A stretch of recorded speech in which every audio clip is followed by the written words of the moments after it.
Hey, what's up, guys? Barry B. Benson 2 here, aka the Corey Kenshin of the small YouTube world, because I never upload.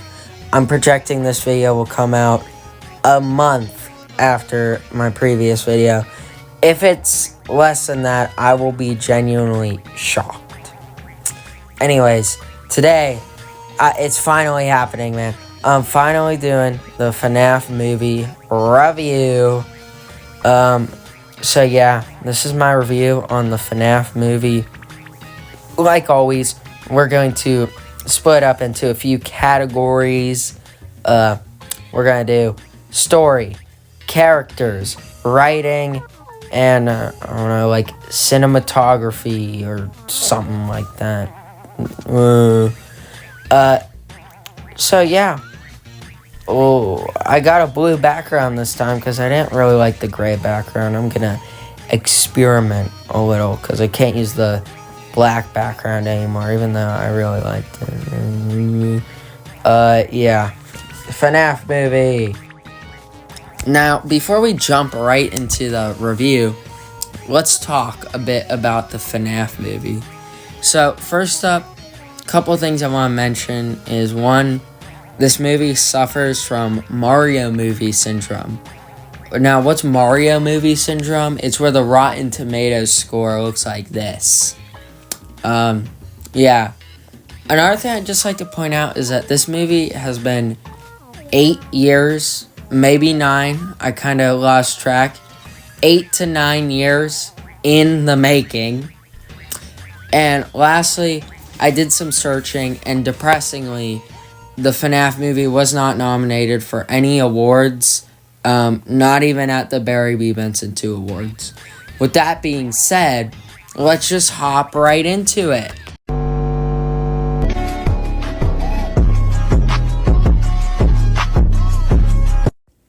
Alright, the story.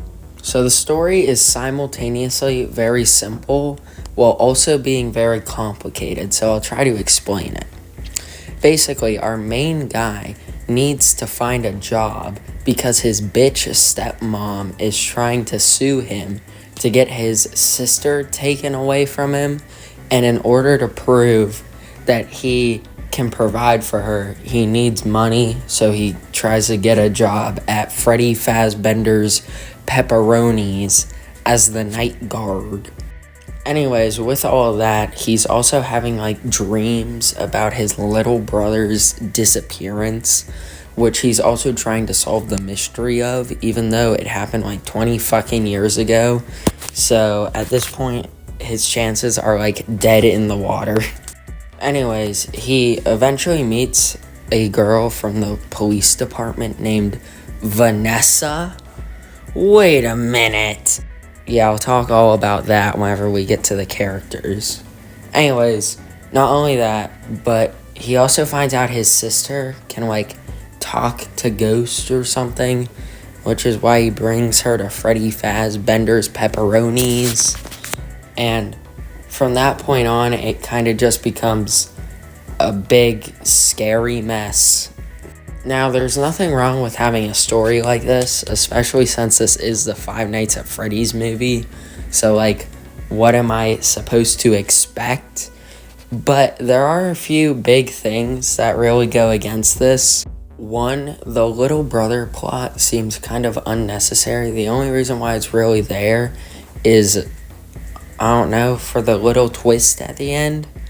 Two, they kind of just throw away the stepmom plot towards the end of the movie, but I'm not complaining, because if they didn't, then we wouldn't get epic Golden Freddy cameo. And, like, number 3, this is the fucking Five Nights at Freddy's movie, so you already know how it's gonna end. I will say the movie does have pretty good pacing overall. However, stuff like the animatronics and how they act is kind of not done well. It kind of just goes, they're mean, then they're nice, then they're mean again, and then they're nice. So, yeah. As for the horror, there's just, like, not any. The horror in this movie is fucking terrible, man. Like, it's barely even scary with anything other than the kills, and half the time they can't even fucking show them. Whenever Winnie the Pooh is beating you, there's clearly an issue. Now, to all two of the defenders of the horror in this movie who are going to say, but Barry, Winnie the Pooh Blood and Honey is rated R, and the Five Nights at Freddy's movie is rated PG-13, so it's unfair to compare the horror. Even with that in mind, that still doesn't change the fact that the horror is garbage. The only difference is that I'm comparing a piece of shit movie to a parody of piece of shit movies. And that's not trying to give anything to Winnie the Pooh Blood and Honey over this movie, because it's still a shit movie. The only difference is that Winnie the Pooh Blood and Honey has actual good horror in it, at least compared to the Five Nights at Freddy's movie. Probably should have saved that long rant for the, cinematography segment, but who cares? Anyways, if you've been wondering why this whole time I've only been referring to the characters really as main guy or his sister, there's a reason for that.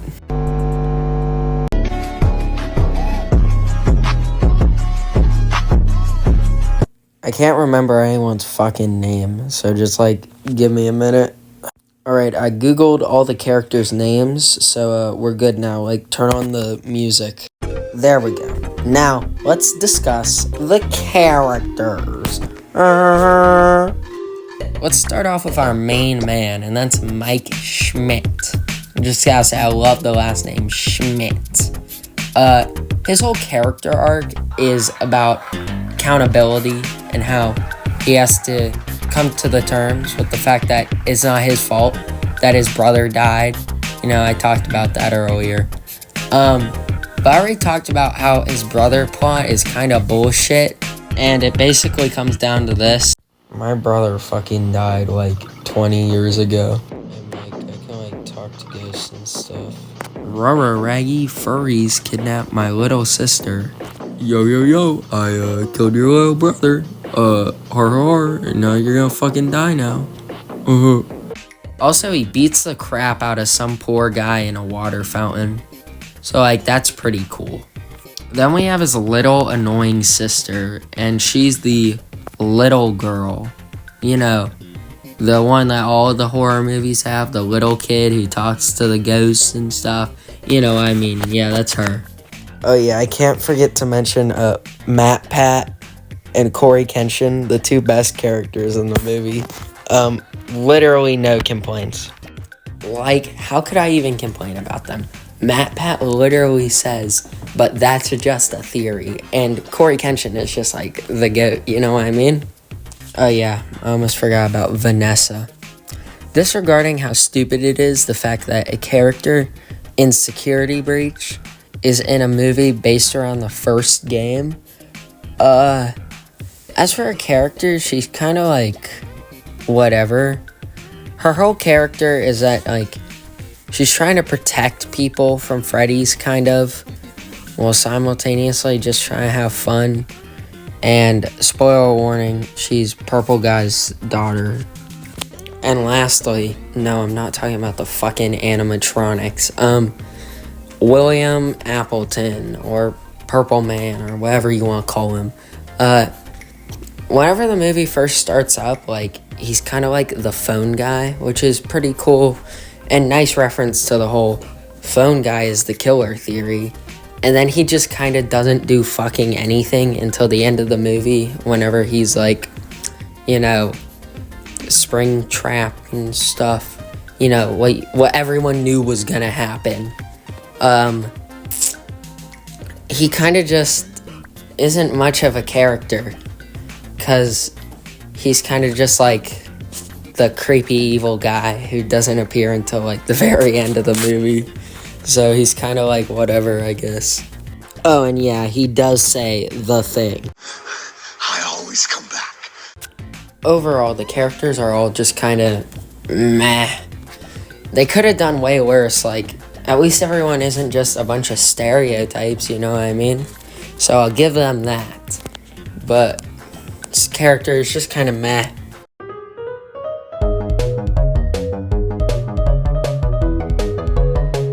Now, to be fair, they could have done better if their script wasn't dog shit.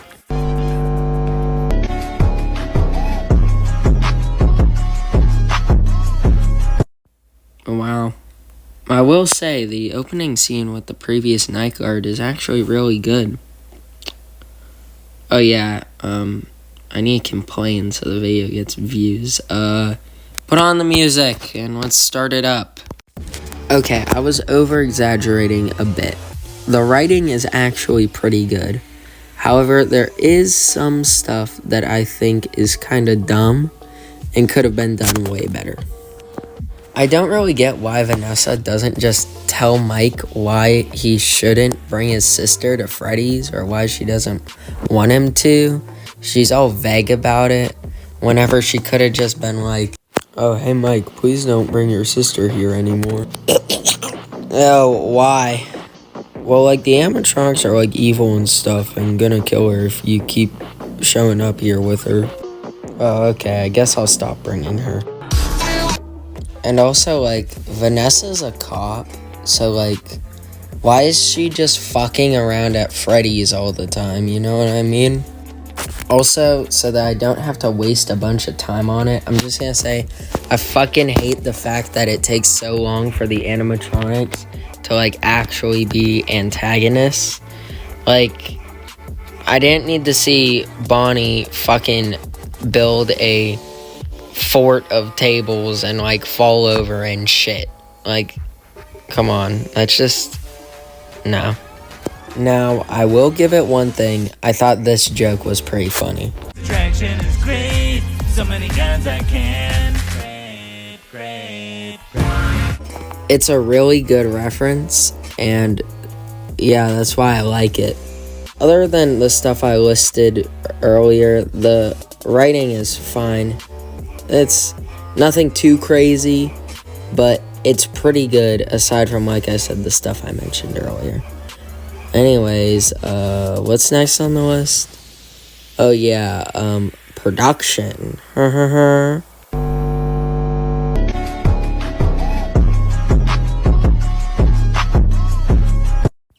This movie looks actually really good. Yeah, I bet you thought I was gonna say it looks terrible, but no, it actually looks really good. The sets are pretty good. Like, Pizzeria strikes a nice mix of being like the original while simultaneously being different. I really like it. They went about it in a really good way. It's shot decently and the lighting is pretty good. Well, the lack of lighting, because, you know, it's always dark, but that's kind of the point. So that's really good. The editing is pretty good, but it can be kind of cheesy at times. But then again, that's a bit part of the point, so I give them a pass. But these kills, man, just, like, look at two of them. Just, like, watch this, you'll see. Like, you see that? You can't even fucking see what's going on during them. Like, for the Foxy one, they don't even show him fucking die. So, the production overall is pretty good, even though the kills are, like, fucking horse aids. The only other thing to mention is that the movie didn't end with a fucking musical number. What the fuck?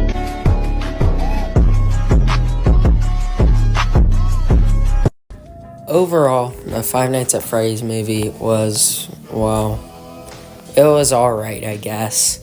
The movie, despite all I said about it, mostly being negative, it wasn't all that bad. Despite how convoluted the story was, they pulled it off decently. And although the movie wasn't very scary whatsoever, or anything like that, and the visuals were especially disappointing with the kills. I would still say it was alright, I guess. Even though this movie got Super Mario Brothers syndrome, it's pretty obvious we're getting a sequel based on this alone. And I hope they improve on it, especially in the horror department. Now, I know I might be coming off as if I think it's bad that they had the horror take the back seat while the story took like the main front spot, but that's not all bad. That's kind of what most people, including myself, expected. I just wish that the horror didn't take as much of a backseat spot as it did. As it feels like after like the first 10 minutes, the horror's just... So yeah, Five Nights at Freddy's movie. No, it's like a 4 out of 10.